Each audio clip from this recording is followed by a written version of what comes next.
بسم اللہ الرحمن الرحیم۔ اللہم صلی علی محمد وعلی آل محمد۔ Welcome to my channel Urdu Islamic centre. لیکن حضور سید عالم صلی اللہ علیہ وسلم نے ایک مثال بیان فرمائی اور وہ بڑی سمجھنے کی ہے۔ حضور مثالیں دیتے تھے تو کمال ہو جاتی تھی، بڑے سے بڑا ان پڑھ بندہ بھی اس کی روح تک بات اتر جاتی تھی۔ کریم محبوب علیہ السلام فرمانے لگے کہ اگر ایلوا درخت کے کچھ ٹکڑے شہد میں ڈال دیے جائیں نا تو شہد سے زیادہ میٹھی چیز کوئی نہیں ہوتی۔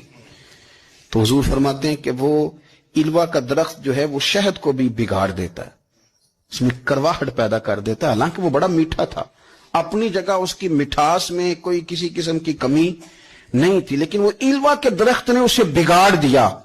اللہ کے محبوب فرماتے ہیں جس طرح ایلوا کا درخت شہد کو تباہ کر دیتا ہے نا، اس طرح حسد آدمی کے ایمان کو تباہ کر دیتا ہے۔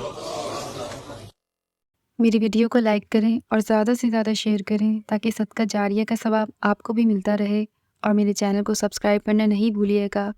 جزاک اللہ۔